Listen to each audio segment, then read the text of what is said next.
우리 함께 창세기 1장 26절부터 31절 말씀 오늘 우리 상준이의 목소리로 함께 성경을 읽어보도록 하겠습니다. 하나님이 이르시되 땅은 생물을 그 종류대로 내되 가축과 기는 것과 땅의 짐승을 종류대로 내라 하시니 그대로 되니라. 하나님이 땅의 짐승을 그 종류대로 가축을 그 종류대로 땅에 기는 모든 것을 그 종류대로 만드시니 하나님이 보시기에 좋았더라.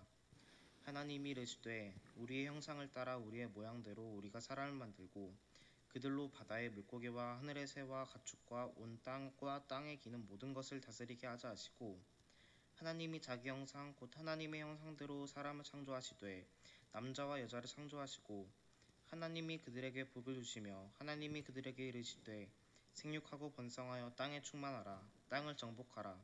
바다의 물고기와 하늘의 새와 땅에 움직이는 모든 생물을 다스리라 하시니라.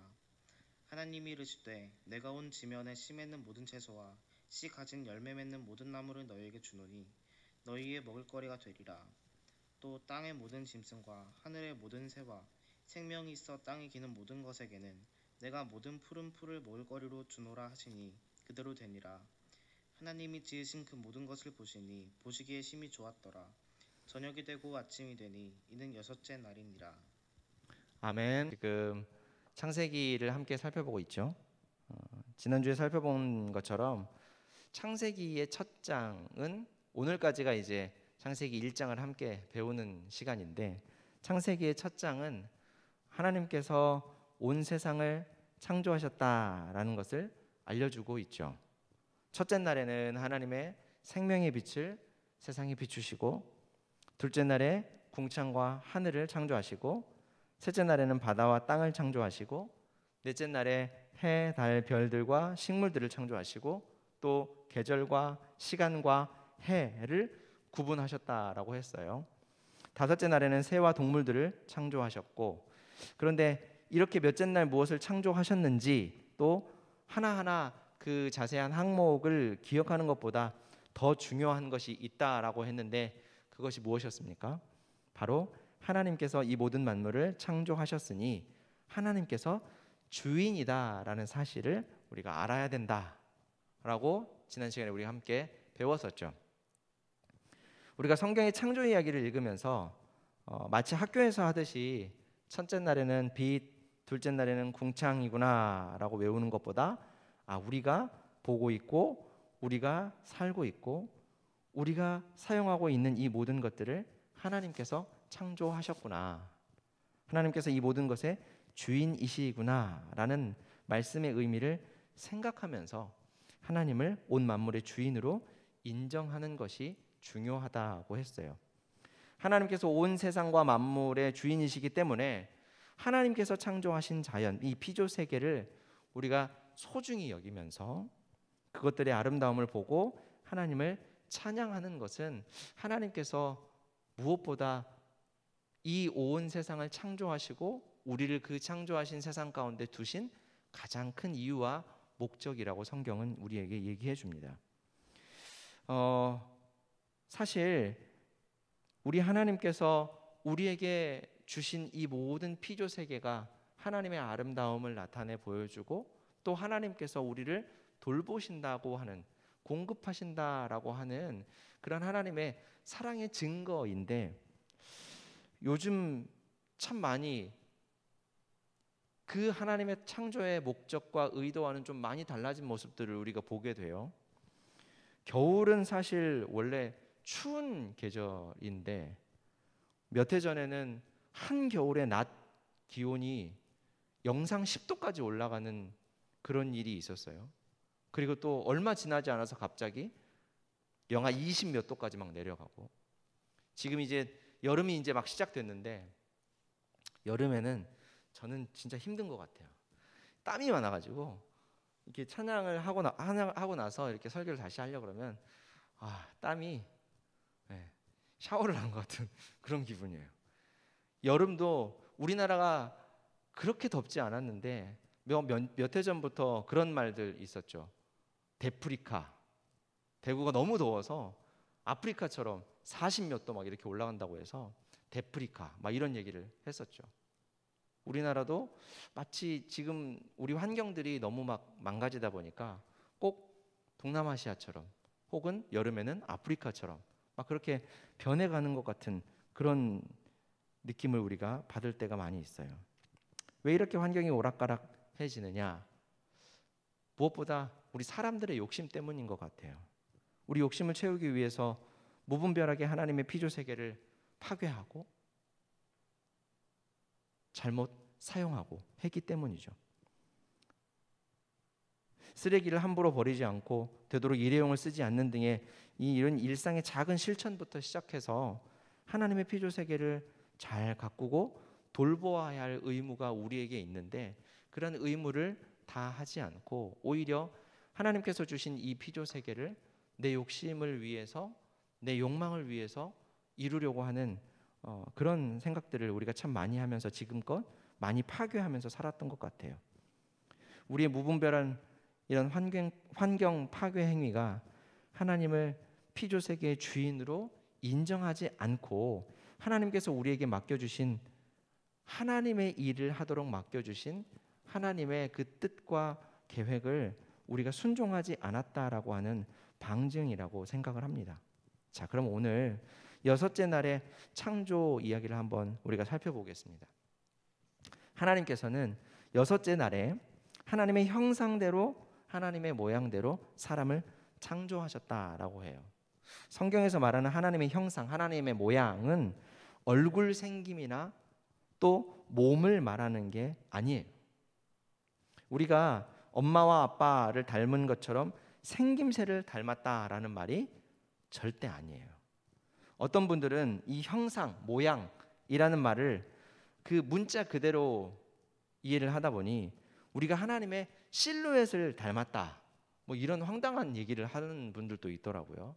그러니까 여러분들이 지금 보는 것처럼 이렇게 화면에 제 이렇게 어깨부터 시작해서 이렇게 머리 이렇게 하고 뭐 이렇게 실루엣이 길지 않아서 이렇게 쭉 몸에 이렇게 실루엣을 닮았다. 하나님을 보면 이런 사람의 실루엣과 같은 모습일 거다. 근데 절대 그렇지 않아요. 왜냐하면 하나님께서는 몸을 가지고 있지 않은 영이시다라고 성경이 우리에게 명확하게 얘기해주고 있기 때문이에요. 성경이 누구의 말씀입니까? 하나님의 말씀이잖아요. 그렇다면 하나님께서 자신을 영이시다, 나는 뭐 육체가 없다라고 말씀을 하시는데 우리가 하나님의 실루엣을 닮았다라고 하면 어떻게 되는 거예요? 실소를 금치 못하는 거죠. 우리가 하나님의 형상대로 창조되었다라고 하는 것은 하나님의 성품을 닮았다라는 거예요. 나보다 어렵고 약한 사람을 돕고 싶은 마음이 우리 안에 있고 또 잘못된 것을 보면 참을 수 없는 정의로운 마음이 우리 안에 있고 또 어떤 선택을 할 때 이성적으로 생각하고 판단하고 그래서 그 일들을 결정하고 진행할 수 있는 지혜와 지식을 가지고 있다라는 것이 하나님이 우리를 자신의 형상과 모양대로 만드셨다라는 말의 뜻이에요. 이것을 우리가 한자로 지정의 뭐 이렇게도 얘기하는데 지식과 감정과 그 의지를 하나님께서 우리에게 주셨다라는 말입니다. 하나님은 온 세상 만물을 창조하시고 식물과 동물을 창조하셨는데 사람에게만 특별히 하나님을 닮은 지식, 감정, 의지를 주셨다라는 말씀이에요. 그것을 모세는 하나님께서 사람을 창조하실 때 하나님의 형상대로, 모양대로 창조하셨다라고 우리에게 가르쳐주고 있는 것이죠. 하나님께서 사람을 창조하신 기록이 성경에 몇 번 나올까요? 몇 번 나올까요? 2번 나와요. 오늘 본문 26절부터 31절에도 있고요. 성경을 한 장 넘기면 2장 7절 8절에도 있어요. 그럼 무슨 얘기인가? 하나님이 사람을 2번 창조하셨나? 처음 했다가 실패해가지고 다시 창조하신 건가? 그렇진 않아요. 실제로 어떤 학자들은 하나님의 창조가 2번 혹은 그 이상이다라고 말하기도 하는데 그렇지 않고요. 모세는 우리에게 창세기 1장에서 날짜별로 하나님의 창조 이야기를 설명해 줬죠. 그리고 2장에서는 하나님께서 사람을 어떻게 창조하셨는지를 좀 더 자세하게 설명하고 있는 거예요. 왜 그럴까요? 원래 한 번 얘기하지 않고 두 번 얘기하는 이유는 뭐예요? 선생님들이 중요하니까 그렇죠. 기억하라고, 반드시 기억해야 할 내용이 있기 때문에 그런 거예요. 사람 창조가 중요하기 때문인데, 먼저 순서대로 설명을 한 후에 중요한 주제에 대해 좀 더 자세하게 설명을 하는 거죠. 하나님께서 우리를 그렇게 만든 만물 중에서 좀 독특하게 그리고 좀 중요하게 창조하셨어요. 근데 오해하지 않아야 되는 것은, 중요하다, 독특하다, 또 특별하다라고 하는 것은 사람은 소중하고 그 외에 다른 동식물들은 그렇지 않다, 소중하다, 소중하지 않다라는 말을 하는 것은 절대로 아니에요. 하나님께서 창조하신 모든 만물과 모든 생물은 하나도 예외 없이 소중합니다. 왜냐하면 하나님께서 하나님의 생명을 허락하시고 하나님의 계획에 따라 창조하신 피조물들이기 때문에 그래요. 그렇다면 사람이 중요하고 독특하다라는 말은 무엇을 의미하는 걸까? 오늘 설교를 한번 끝까지 한번 잘 들어보세요. 자, 하나님께서 우주와 온 세상 만물을 창조하신 후에 창조하신 모든 것들을 다스릴 사람을 창조하셨다라고 하죠. 하나님께서 창조하신 땅에서 흙으로 사람을 창조하셔요. 여러분, 우리가 과학 시간에 배운 원자라는 게 뭡니까? 화학 반응을 통해서 더 이상 쪼갤 수 없는 물질의 가장 작은 단위잖아요. 흙보다 더 작죠. 보통 우리의 보니까 머리카락 하나의 두께가 원자 10만 개로 이렇게 가로로 쭉 배열을 하면 머리카락 하나 두께쯤 된대요. 그러니까 사실 볼 수가 없는 거죠. 우리 머리카락도 사실 요즘 저는 약간 노안이 와가지고 이렇게 가까이 오면 잘 안 보여요. 머리카락도 이렇게 가까이 오면 안 보인단 말이에요. 일정 거리를 딱 둬야 보인단 말이죠.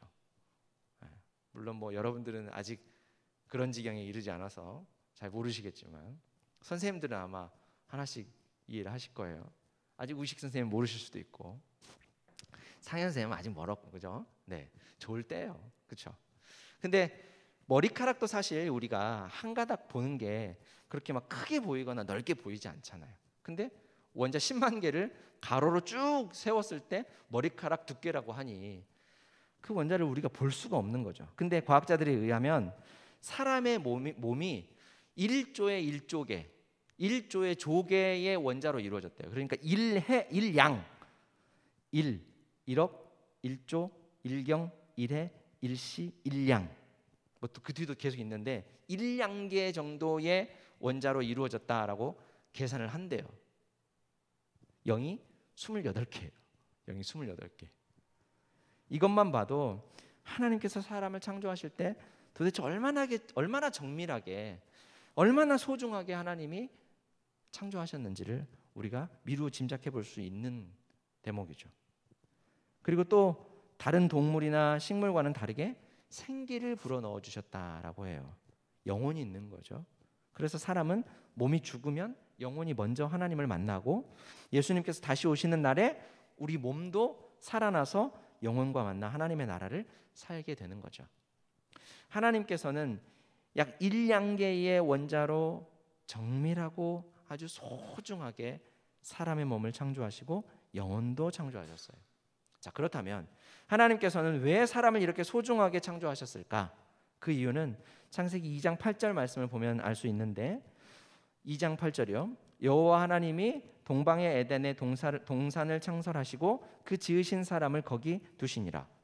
하나님께서 창설하신 에덴 동산을 비롯한 모든 세상에 소중하게 창조하신 사람을 거기 두시고 그곳을 하나님 대신 다스리게 하셨다라는 거예요. 여러분, 모든 세상의 주인은 창조하신 하나님이 주인이십니다. 다스리는 것도 주인의 역할이죠. 주인이 하는 행위가 바로 다스림이에요.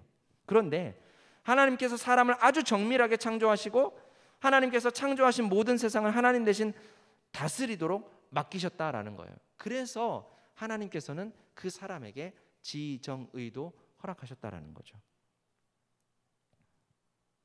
이 일이 굉장히 영광스러운 일이에요. 만약에 우리나라의 대통령이 우리에게 같이 한번 일해 보십시다. 김우식 씨, 우리 같이 한번 일해 보십시다. 청와대로 들어오세요. 이렇게 얘기하면 아마 집안 대대로 굉장히 큰 영광이지 않겠습니까? 그렇죠? 하물며 온 우주의 주인이신 하나님께서 우리에게 하나님의 일, 하나님의 역할을 이 땅에서 할 수 있도록 맡겨주셨다라고 한다면 정말 얼마나 영광스럽고 얼마나 감격스러운 일이겠어요. 근데 사실 잘 체감을 못해요. 너무 커서 그 영광과 그 역할의 크기가 너무 커서 우리가 잘 체감을 하지 못하지만 그 역할과 그 어떤 일만 보았을 때는 체감할 수 없지만 우리 하나님에 집중했을 때는 그 역할이 얼마나 크고 얼마나 영광스러운지를 알 수 있게 되는 거죠. 자, 하나님께서는 사람이 하나님 대신 하나님의 일을 할 때 다른 걱정을 하지 않도록 에덴에 있는 열매들을 마음껏 먹을 수 있게 해주셨어요. 그뿐인가요? 외롭지 않도록 서로 도우며 하나님의 일을 할 수 있도록 또 서로를 보며 하나님을 알아갈 수 있도록 하와를 창조하셔서 아담과 하와가 제일 가깝고 제일 좋은 친구로 또 부부로 동업자로 같은 역할을 하는 같은 일을 하는 동업자로 하나님께서는 보내주셨죠. 이렇게 하나님께서 세상을 창조하시고 우리에게 대신 맡아 다스리도록 하신 일이 참 귀한 일이에요. 그러면서 하나님께서 우리에게 정복하고 다스리라라고 얘기를 하십니다. 이 말씀은 우리 마음대로 하고 싶은 대로 너희들이 하고 싶은 대로 다 해도 된다라는 말은 아니에요. 내 뜻과 계획대로 내 욕심대로 이것을 다 파괴하고 없애도 되고 내 마음대로 휘둘러도 된다라는 말이 절대 아니에요. 마치 주인이신 하나님께서 세상을 귀중하게 여기시는 것처럼 우리도 그렇게 소중하게 귀중하게 잘 보살피고 잘 다스리라고 우리 하나님께서 부탁하시고 명령하신 거예요. 그리고 우리가 잊지 말아야 할 사실이 주인이신 하나님께서 우리에게 이 일을 맡겨주시고 또 우리와 같이 계신다라고 하는 말씀이에요. 마태복음 28장에 보면 예수께서 나와 말씀하여 이르시되 하늘과 땅의 모든 권세를 내게 주셨으니 그러므로 너희는 가서 모든 민족을 제자로 삼아 아버지와 아들과 성령의 이름으로 세례를 베풀고 내가 너희에게 분부한 모든 것을 가르쳐 지키게 하라. 볼지어다 내가 세상 끝날까지 너희와 항상 함께 있으리라 하시니라. 우리가 흔히 이 말씀을 하나님께서 우리에게 맡겨진 일을 다하기까지 같이 계시면서 좋은 것을 공급해 주신다라는 말로만 해석을 해요. 맞아요. 맞지만 동시에 잊지 말아야 할 절반의 사실이 또 있어요. 그것은 무엇이냐면 하나님께서 같이 계시면서 우리가 하는 모든 것을 보고 계신다라는 거예요. 하나님께서 관리하시고 감독도 하십니다. 잘못하면 꾸짖기도 하셔요. 물론 꾸짖는다고 해서 하나님이 우리를 버리지 않습니다. 왜냐하면 중고등부 학생들한테는 그렇게 얘기되구나. 여러분들이 사실 지금 여기에 여러분 학생들은 한 명도 없고 선생님만 딱 두 분 계셔서 사실 헷갈려요. 이게 중고등부 예배인지 그냥 어른 예배인지 약간 순간순간 약간 망각이 이렇게 올 때가 있어요. 그래서 지금 선생님만 두 분 계셔서 여러분 잘 생각해 보세요. 여러분 부모님에게 뭔가 잘못한 일이 있어요. 그래서 혼났어요. 때로는 한 대 맞았을 수도 있어요. 근데 그렇다고 해서 여러분 부모님이 여러분을 버립니까? 정말로 너 집 나가! 라는 얘기 혹시 들어보셨어요? 사연쌤 들어봤어요? 야, 훌륭한 자녀구나. 김우신 쌤 들어보셨어요? 아 정말? 야, 또 나만 쓰레기구나. 저는 학창 시절에 몇 번 그런 얘기 들었던 것 같아요. 너 집 나가! 너 오늘부터 내 자식 아니야! 이런 얘기를 몇 번 들어본 것 같아요. 근데 여러분 정말 그런 얘기를 부모님이 하셨다고 해갖고 네 알겠습니다. 저는 오늘부터 나가서 엄마 아빠의 자식이 아닌 남의 자식으로 살겠습니다 라고 하면 어떻게 돼요? 그럼 어떻게 될까요? 경험해보지 않았지만 혹시 상상해서 한번 얘기해보세요. 그렇게 하면 어떨 것 같아요? 만약에 상현쌤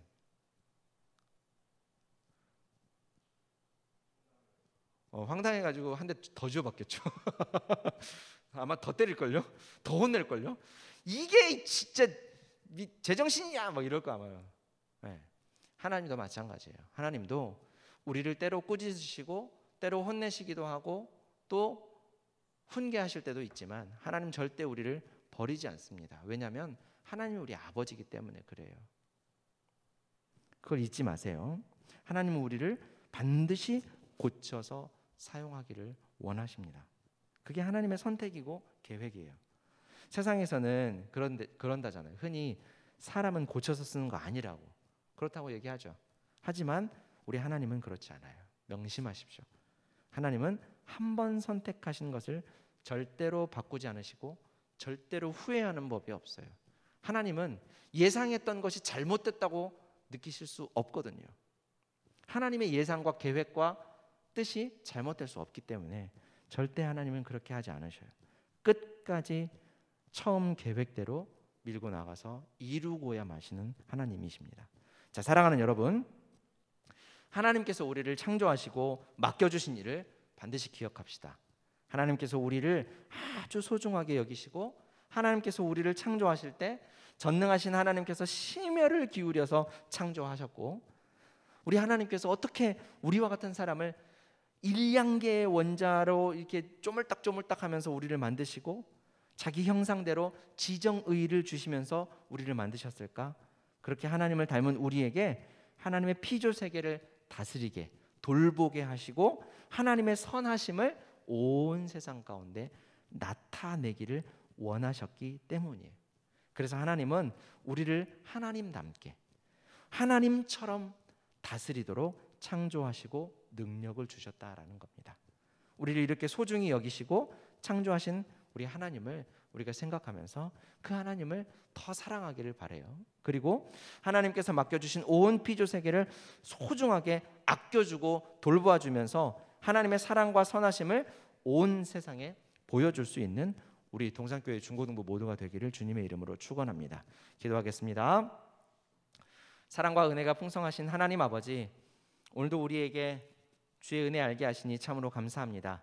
온 세상 만물을 우리에게 맡겨주시면서 하나님의 선하심을 나타내 보여주고 하나님의 주인 되심을 온 세상 가운데 보여줄 수 있도록 우리를 창조하시고 그 일을 맡겨주신 것 참으로 감사합니다. 그런데 하나님, 우리는 죄인이어서 하나님의 뜻과 계획보다 내 욕심과 내 욕망에 사로잡혀 온 세상을 파괴하고 함부로 했던 것들을 우리 하나님 잘 알고 계십니다.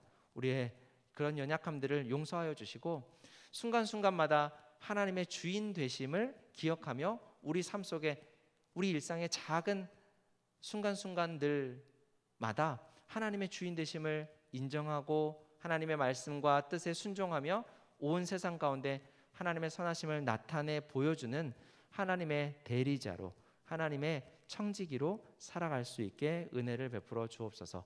하나님, 코로나가 많이 심해져서 확진자 수도 폭발적으로 늘어나고 또 그러면서 사람들의 마음과 생각에 염려와 걱정이 많이 커집니다. 우리 하나님, 두려운 마음, 염려되는 마음, 걱정되는 마음들 우리 하나님께서 편안한 마음으로 새롭게 하여 주시고 속히 이 어려움을 잘 이겨낼 수 있도록 지혜와 능력을 더하여 주옵소서. 우리 개개인에게도 뿐만 아니라 나라의 위정자들과 또 질병 관리를 하는 당국자들에게도 지혜와 능력을 더하시고 우리 하나님의 선하심이 온전히 나타날 수 있도록 우리 하나님 일하여 주옵소서. 사랑하는 우리 중고등부 학생들과 선생님들, 이 엄중한 때에 건강하게 안전하게 우리 하나님께서 지켜주시고 우리 하나님께서 돌보시는 순간순간들을 통해 하나님의 은혜와 사랑을 더 많이 맛보고 하나님께 감사하며 찬송하는 우리 모두 되게 하여 주옵소서. 감사하는 마음으로 예물을 드리는 손길들 위에도 우리 하나님께서 믿음의 복을 풍성하게 더하여 주시고 주의 은혜와 사랑을 매일 맛보는 우리 되게 하여 주옵소서. 주 예수 그리스도의 은혜와 하나님 아버지의 크신 사랑과 성령 하나님의 감동 감화하심이 우리를 하나님의 청지기로 하나님의 대리자로 이 세상에 보내주시고 그 일을 수행하도록 우리에게 능력을 주시고 우리를 사랑으로 창조해 주신 그 하나님을 온전히 믿으며 그 하나님의 선하심을 온 세상 가운데 나타내 보여주며 살기를 소원하는 동산교회 중고등부 위에 지금부터 영원토록 함께 있을지어다. 아멘.